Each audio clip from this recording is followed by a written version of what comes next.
Artinya sangat dianjurkan sekali untuk masyarakat untuk bisa melakukan tindakan-tindakan preventif ya atau pencegahan terhadap penyakit malaria ya. Tindakan-tindakan tersebut bisa dilakukan dengan tindakan 3M ya yang sudah sangat familiar di masyarakat ya, bahkan sudah banyak diedukasi oleh teman-teman dari kesehatan ya terkait dengan program 3M tersebut.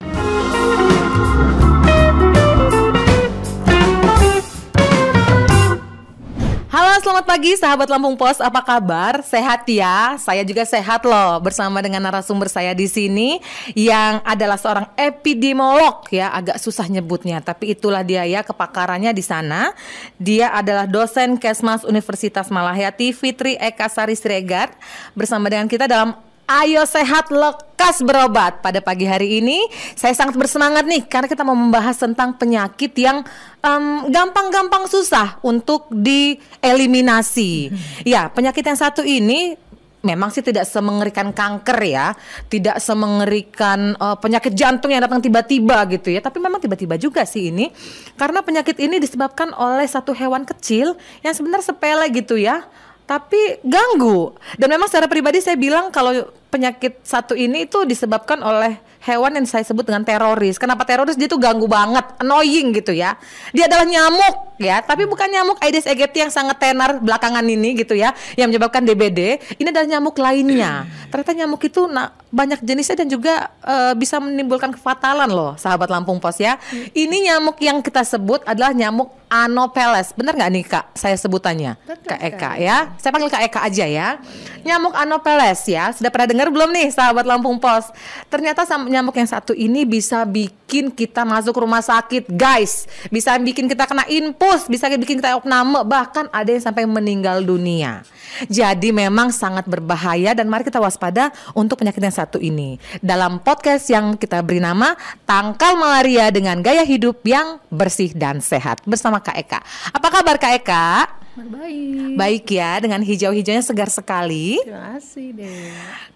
Tadi pagi Kak Eka sudah datang ke studio kita setengah jam sebelum produksi. Jadi memang sangat bersemangat nih Kak Eka. Kita berterima kasih Kak Eka sudah meluangkan waktu, yang adalah dosen sibuk di Malahayati ya, mau berbagi waktu dan juga informasi bersama dengan kita tentang malaria. Kak Eka, malaria itu memang tidak, sorry ya tanda kutip, sengetop DBD ya. Kalau DBD ada Jumantik, ada program macam-macam gitu untuk menangkal DBD. Tapi ternyata malaria ini juga cukup berbahaya. Fatalitasnya cukup tinggi. Betulkah di sisi saya fatalitas? Betul. Betul. Saya betul. Untuk kali ini ya, semoga tidak ada salah-salah lagi. Ya, fatalitasnya cukup tinggi. Betul. Dan Lampung termasuk wilayah endemik. Betul. Ya. Oke Kak, supaya kita sama-sama paham, di awal tolong dijelaskan Kak, malaria itu penyakit seperti apa sih? Dia tentu berbeda dengan DBD ya. Kita boleh dikasih tahu Kak, seperti apa sebenarnya malaria spesifikasinya Kak? Silakan. Baik. Terima kasih Delima. Jadi kalau kita berbicara tentang malaria itu betul ya. Sebenarnya tuh kalau dibilang famous tidak famousnya sih, saya kira sama ya. Artinya ketika kita berbicara tentang DBD itu sama bahayanya ketika kita bicara tentang malaria juga. Cuma mungkin di masyarakat awam untuk kejadian malaria ini memang tidak sepenuhnya penyebarannya sama seperti dengan DBD ya. Jadi kalau di Lampung itu memang ada beberapa wilayah-wilayah tertentu dengan kriteria tertentu. Nah, berbicara tentang malaria ini sebenarnya penyakit infeksi yang memang benar sekali ditularkan oleh satu bentuk parasit ya, bentuk parasit yang disebut dengan Plasmodium ya. Jadi Plasmodium ini sebenarnya juga macam-macam ya. Ada Plasmodium vivax, malaria dan lain sebagainya. Nah, tergantung dari nanti jenis malarianya juga. Dan untuk parasit Plasmodium ini memang sudah diinfeksikan ke nyamuk Anopheles betina. Sehingga nanti penularannya dari penyakit malaria ini akibat dari gigitan nyamuk yang sudah terinfeksi parasit Plasmodium tersebut. Dan hanya yang betina? Iya, only betina. Oh begitu. Kalau DBD apakah juga hanya yang betina atau juga? Kalau DBD itu sebenarnya yang sangat mendasar itu jenis nyamuknya ya. Oh gitu. Ya, kalau DBD itu kan Aedes aegypti, Ya. gitu ya. Jadi memang jenis nyamuknya berbeda dengan penyakit malaria. Betul. Gitu. Jadi memang sumber penularannya pun berbeda. Gitu. Kalau Aedes aegypti kita bisa melihat secara langsung ya Kak, ciri fisiknya itu misalnya dia ada garis-garis atau bintik-bintik putih gitu ya.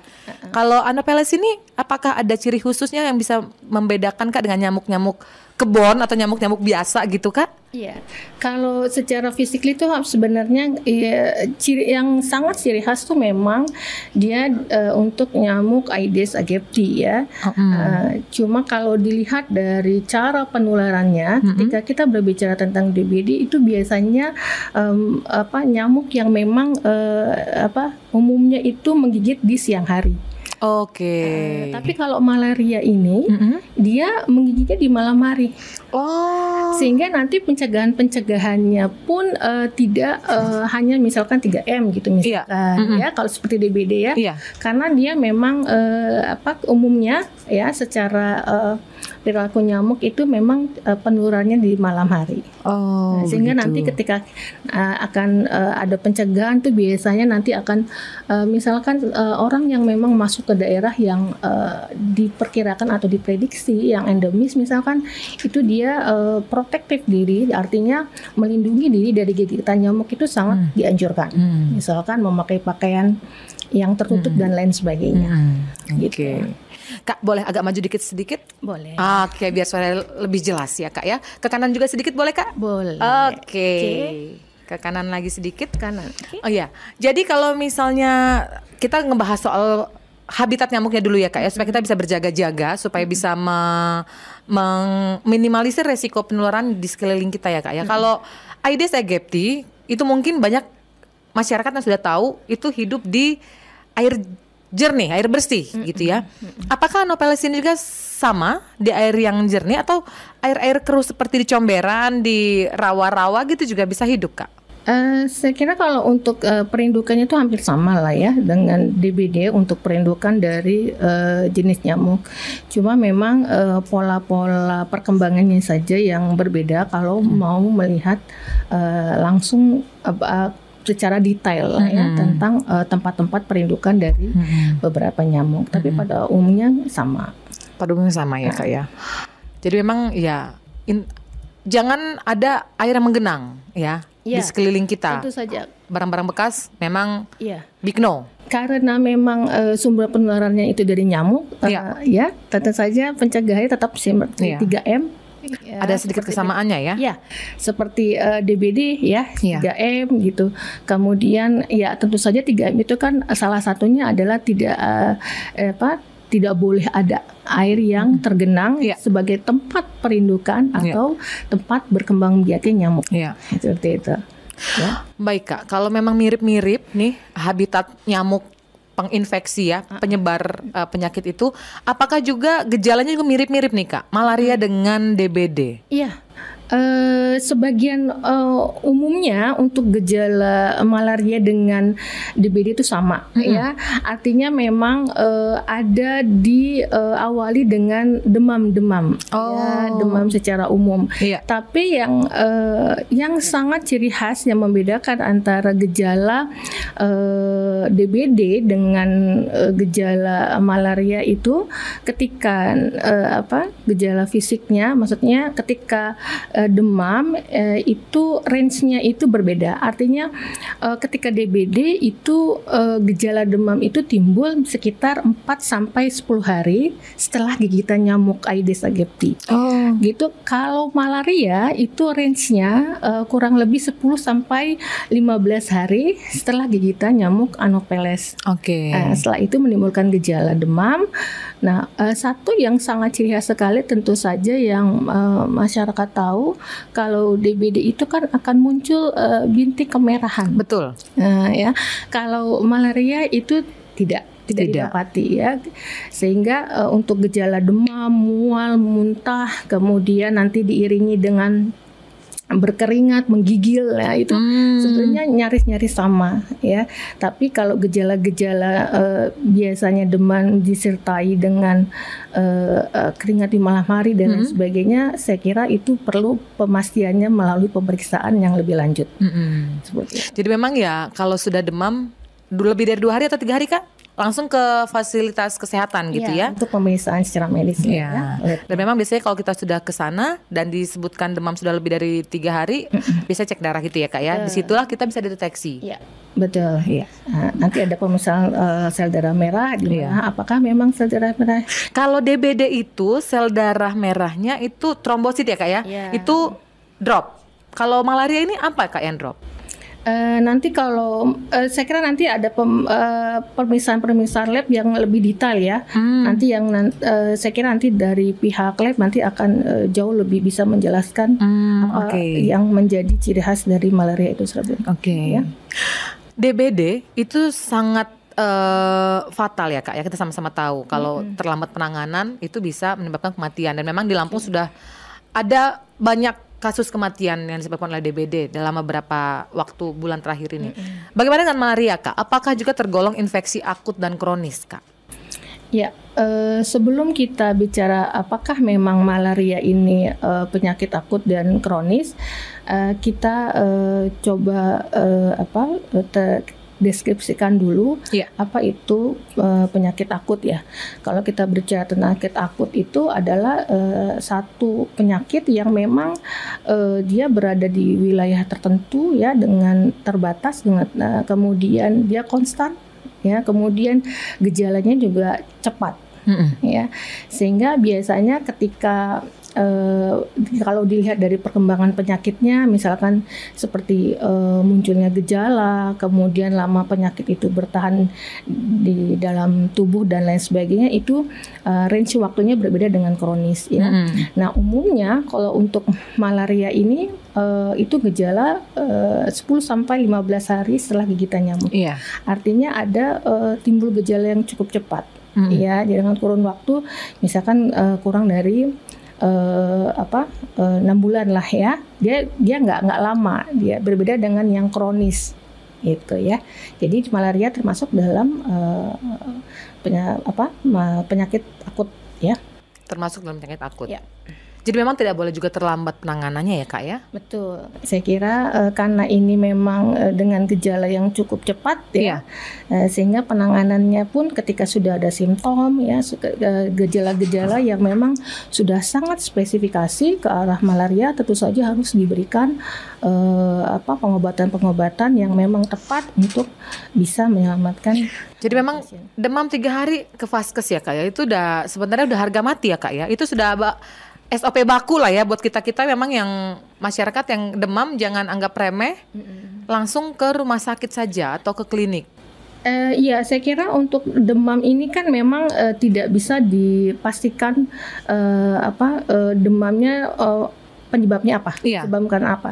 Oleh karena itu pemeriksaan pemeriksaan lab atau pemeriksaan ke fasilitas kesehatan sangat dibutuhkan, betul, untuk memberikan diagnosis yang tepat, sehingga pemberian obatnya pun bisa tepat.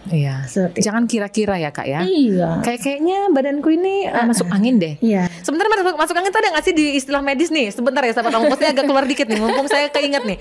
Sepertinya saya demam ini masuk angin nih, apa angin duduk ya, apa gitu ya. Ada aja istilah-istilah, atau malah ini kan penyakit tua. Ada tuh istilah-istilah gitu tuh Kak. Apakah itu benar nih Kak soal masuk angin? Benar kah masuk angin tuh penyakit atau memang itu hanya pikiran kita aja sebenarnya? Artinya gini, ada bahasa-bahasa tertentu yang memang sangat familiar di masyarakat. Betul. Dan terutama masuk angin tuh. Masuk angin sampai masuk ke iklan loh Kak. Orang pintar ada obat gitu kan? Khusus malah. Ya kalau saya pernah diskus dengan teman-teman dari kedokteran ya, artinya sebenarnya masuk angin itu hanya istilah masyarakat awam ya, bukan penyakit guys. Istilah sakit apa Bu? Masuk angin? Oh nggak ada gitu ya, nggak bisa diterima itu ya. Artinya sebenarnya gejala-gejala tersebut itu sebenarnya gejala tidak kenyamanan di dalam tubuh gitu. Kayak kanker, nggak nyaman juga kantong kering maksudnya Kak. Ya, Itu nggak nyaman Itu juga. jenis yang berbeda itu Oh, jenis berarti. berbeda. Tapi sama-sama tidak nyaman ya kan, ya kan? Tidak boleh ada pilihan kalau gitu. Iya, sulit itu, perkara sulit. Baiklah, jadi masuk angin bukan penyakit ya, itu hanya istilah bahwa badan kita lagi tidak baik-baik saja ya. Not Indikasi. delicious body kata orang Iya. yang baru belajar bahasa Inggris. Betul. Indikasi, Indikasi, ya, itu indikasi saja itu ya. sifatnya. Baik, jadi tidak ada penyakit masuk angin, itu hanya indikasi. Baik, kita balik lagi ke laptop ya, ke laptopnya kakak ini ya. Kak, apakah Lampung ini memang adalah daerah endemik malaria? Ya, gini deh, berbicara tentang endemik itu sebenarnya kalau secara secara simpel itu kan menggambarkan atau mendeskripsikan tentang wabah penyakit itu ya. Artinya ketika kita bicara tentang endemik itu dikatakan wilayah endemik apabila penyakit tersebut itu konstan. Jadi dia artinya konstan dalam bahasa ini Terus menerus. data ya, maksudnya secara konsisten Iya. berada di wilayah tersebut. Iya. Nah, untuk Lampung sendiri ya, ini beberapa data baik itu dari Dinas Kesehatan maupun beberapa dari Kemenkes ya, kita masuk dalam wilayah endemik malaria ya. Namun tidak semuanya. Oh, gitu. Artinya dari 15 kabupaten dan kota masih ada beberapa wilayah. Ya, beberapa wilayah yang endemik. Artinya nilai endemik di sini kan kalau untuk penyakit malaria dikatakan endemik dilihat dari angka API ya. Jadi ada angka annual parasit incident. Ya, jadi angka kejadian malarianya. Apabila dia di bawah 1%, yang masuk dalam kategori wilayah endemik rendah ya. Kemudian untuk Lampung sendiri masih ada wilayah yang saya sebutkan tadi, dan di antaranya memang masih dalam angka kurang dari 1% tersebut. Jadi kita masih, walaupun nilai eliminasi di beberapa wilayah, artinya nilai eliminasi itu maksudnya status sudah bebas malarianya sudah cukup baik, sangat baik gitu ya. Spill Kak, itu daerah mana aja? Ada datanya nggak? Endemik. Iya. Untuk endemik itu yang dari 2013 sampai 2018 ya kalau nggak salah, itu daerah Kabupaten Pesawaran ya, Desa Pesawaran itu Desa Hanura ya. Oh. Oke ya, kalau memang Desa pantai. betul sekali pesisir. Oke. Ya, kemudian yang terakhir itu tahun 2000, sebenarnya tahun 2023 itu sempat Kota Bandar Lampung tuh masuk dalam status eliminasi. Namun Pesisir memang ya Kak ya? iya, namun karena fluktuasi musim dan lain sebagainya, ada beberapa peningkatan kasus malaria di Kota Bandar Lampung. Ya, walaupun memang peningkatannya itu tidak begitu besar, tapi masuk dalam kategori wilayah dengan nilai API yang kurang dari 1%. API itu apa Kak? By the way, Annual parasit Indonesianya angka kejadian malarianya. tahunan. Ya, dia biasanya kalau untuk pelaporan ya, ini teman-teman dari dinas itu biasanya melaporkan kurang lebih per Januari Mei ya kalau tidak salah ya. Pelaporan itu memang ada yang per tahun, ada yang per semester ya, artinya 1 sampai 6 bulan gitu. Kalau yang beberapa data tuh biasanya yang dipublish tuh per tahun gitu. Kalau saya lihat di Kemenkes. Baik Kak, jadi memang ada daerah-daerah tertentu yang endemik ya Kak ya. Betul. Kalau kita berpergian Kak ke luar daerah, misalnya keluar Lampung. Kalau di Lampung tadi kan Kakak udah sebutkan beberapa yang endemik memang Kak ya. Atau kita ke luar negeri nih Kak, misalnya kita mau liburan, ini lagi musim liburan Kak. Tapi kita pengen tahu nih daerah itu endemik bukan gitu ya. Jadi kita bisa berjaga-jaga lebih baik gitu ya. Adakah ciri spesifik yang mudah dikenali oleh masyarakat awam Kak, bahwa daerah itu memang daerah endemik malaria Kak? Ada nggak kecenderungan-kecenderungan khusus dia daerah yang seperti ini itu adalah endemik, potensial lebih besar, misalnya seperti itu Kak? Bisakah kita mengenali satu daerah itu endemik secara sederhana Kak? Adakah ciri-cirinya? Iya, setidaknya gini ya, kalau ketika kita hendak traveling atau berpergian ya, kita ketahui dulu terkait dengan informasi malaria tersebut secara detail ya. bagaimana pola penyebarannya, kemudian untuk wilayah-wilayah seperti apa sebenarnya wilayah endemis itu gitu dan lain sebagainya. Artinya ketika kita mau traveling, kita harus mencari informasi yang sedetil mungkin ya, sebanyak mungkin terkait dengan tempat tujuan yang akan kita datangi gitu. Yang satu itu. Kemudian ketika memang sudah mengetahui ya, kalau sekarang kan saya kira untuk informasi itu tidak terbatas ya. Artinya semua orang bisa mengakses apapun terkait dengan wilayah-wilayah yang kita ingin tuju ya. Sehingga ketika kita tahu bahwa wilayah tersebut itu pernah diindikasikan menjadi daerah endemik, maka tentu saja yang paling penting dari seorang yang ingin melakukan perjalanan, melakukan tindakan preventif dulu. Ya, melakukan tindakan preventif artinya dalam personal hygiene seseorang itu juga harus bagus imunitas dan lain sebagainya. Kemudian protektif dari lingkungan luar, misalkan ketika dia hendak berpergian ke wilayah tertentu yang memang diperkirakan endemik, dia harus memakai pakaian yang bisa melindungi dari gigitan nyamuk. Misalkan memakai pakaian tertutup ya, kemudian misalkan memakai lotion ya, sekarang kan itu tuh lotion anti nyamuk. Kemudian bisa juga ketika dia, karena dia menggigit di malam hari, ketika dia melakukan istirahat di malam hari menggunakan kelambu dan lain sebagainya. Oh iya. Nah, gitu ya, selimut ataupun dia malam lain. hari ya. Kemudian ada juga satu upaya lain, yaitu yang disebut dengan upaya profilaksis ya. Profilaksis ini sebenarnya satu bentuk pencegahan dari individu dengan menggunakan obat-obat tertentu, sehingga dia misalkan dia berkonsultasi dengan dokter bahwa dia akan melakukan perjalanan ke beberapa wilayah tertentu, kemudian nanti diberikan indikasi-indikasi kriteria wilayah tersebut. Nah, nanti dokter akan memberikan satu obat yang diberikan sebelum dia traveling misalkan atau melakukan perjalanan, kemudian selama dia berada di wilayah tersebut sampai dengan dia pulang kembali dari wilayah tersebut. Artinya itu tingkatannya masih pada tingkatan preventif, pencegahan. Sebelum kejadian malaria itu lebih baik mencegah ya Kak ya. Betul. Daripada Kak, ada nggak sih musim-musim tertentu yang mempengaruhi lonjakan kasus ini Kak? Ya. Potensi lebih besar untuk infeksinya. Betul. Jadi gini, kalau penyakit menular atau penyakit infeksi itu memang ada beberapa, tidak hanya malaria ya, tetapi kayak misalkan di BD gitu ya, dimasukkan di BD, malaria pun demikian. Ada satu musim-musim tertentu yang memang angka kejadian malaria cukup tinggi. Ya, karena ini memang tergantung dari habitatnya ya, habitat nyamuk tersebut, pola penyebarannya ya, dari sifat nyamuk tersebut.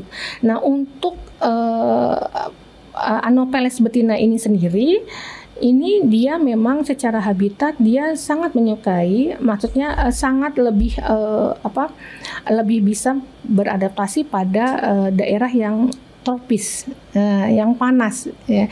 Sehingga biasanya untuk daerah yang Lampung, Medan ya Kak ya. teringat ya.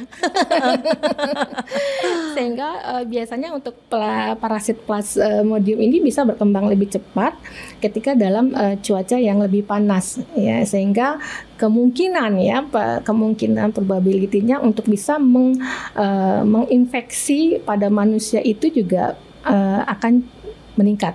Nah, tergigit nyamuk ketika pada musim panas seperti itu. Gitu ya. Jadi memang saat musim panas itu ya Kak ya? Ya, jadi kalau tipikalnya agak beda-beda dikit memang ya dengan Aedes aegypti ya Kak ya? Iya, kalau nyamuk Aedes ini kurang lebih dia sangat menyukai cuaca panas dengan temperatur 17 sampai 35 gitu lah. Oh gitu. Kalau Anopheles ini kan di atasnya? Enggak, ini Anopheles. Oh, ini Anopheles. Kalau yang di Aedes aegypti ya kurang lebih lah. Kurang lebih juga seperti itu.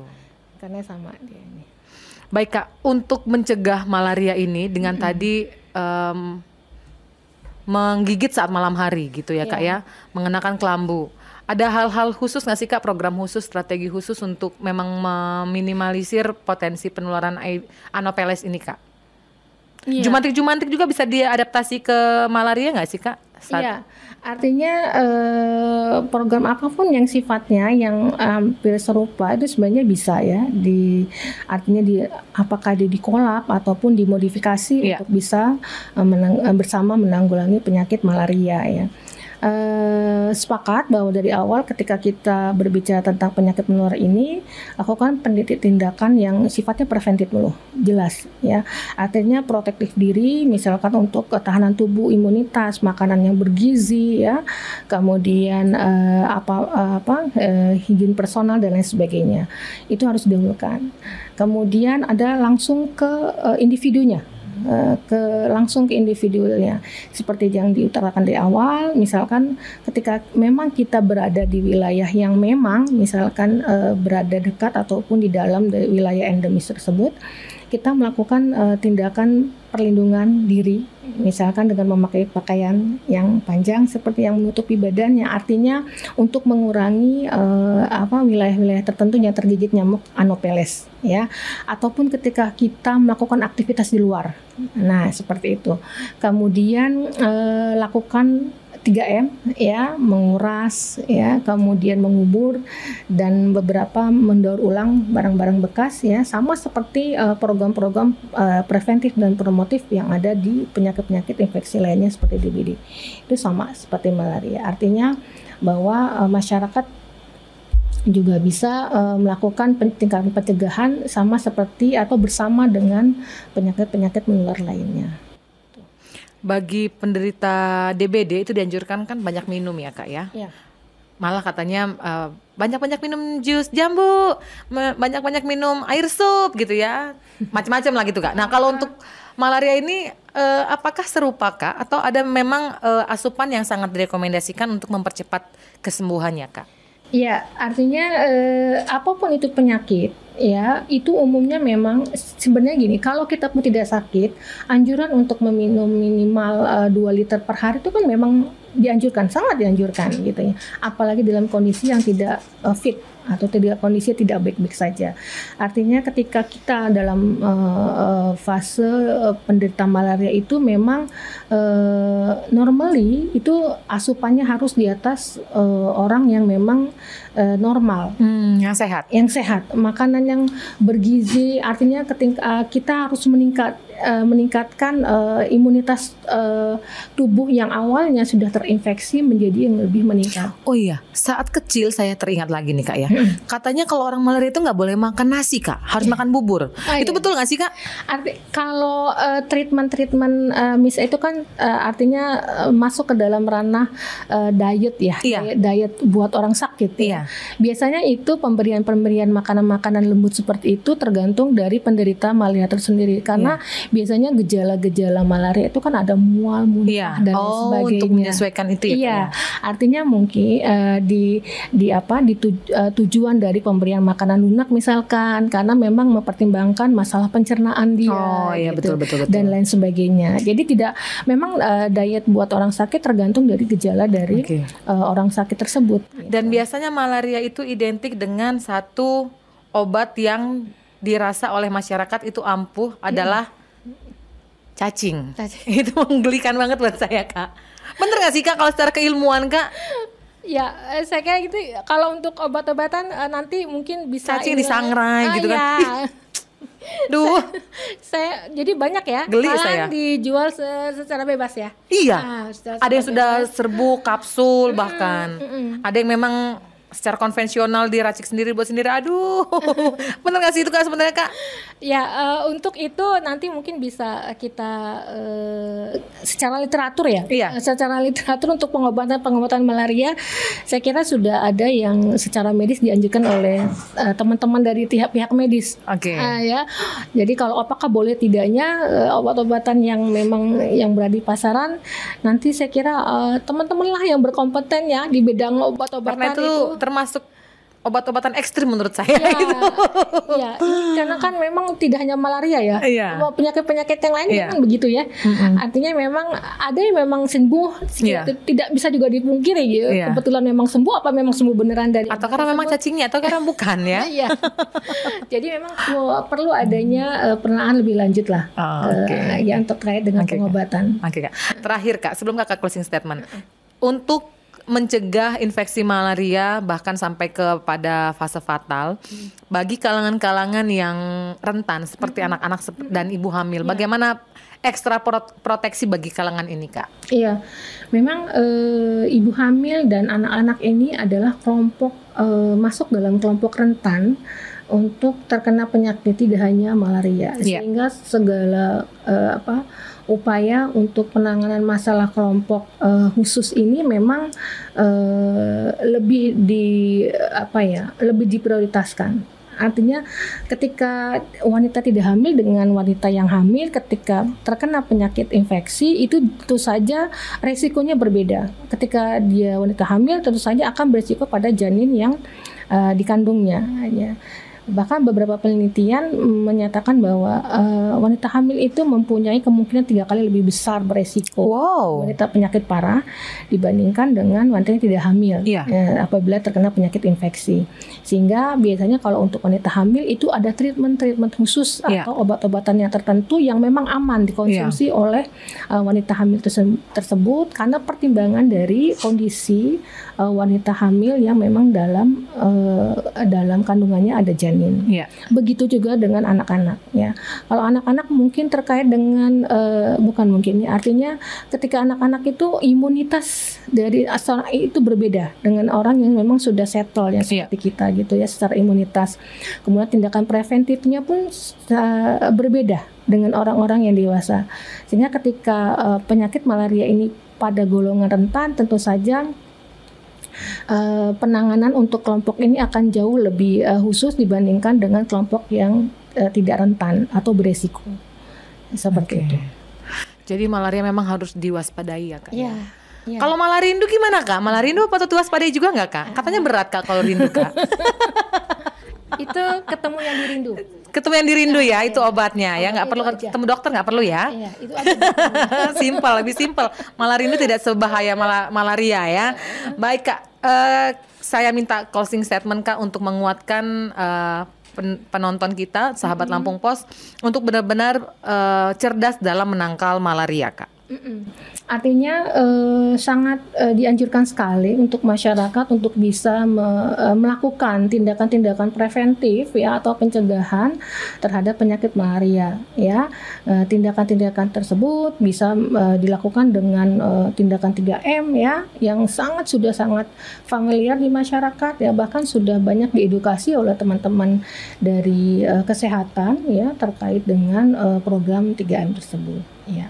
Saya kira itu saja yang bisa saya sampaikan ya sebagai closing statement pada infeksi malaria ini. Iya, baik, terima kasih, Kak, untuk pencerahannya. Banyak sekali sahabat Lampung Pos informasi pengetahuan yang kita dapatkan pada pagi hari ini ya. Dan terima kasih kepada epidemiolog sekaligus dosen Kesmas Universitas Malahati Fitri Eka Sari Siregar. Terima kasih, Kak. Sama-sama. Kita sudah mendapatkan banyak sekali informasi, maka sahabat Lampung Pos, biarlah podcast kita kali ini benar-benar bisa memberikan kita semangat untuk menjaga lingkungan kita tetap bersih ya. Secara lingkungan juga secara personal kita tetap bersih. Hati-hati kalau malam hari ada nyamuk, jangan-jangan Anopheles. Jadi pakailah lotion atau kelambu ya.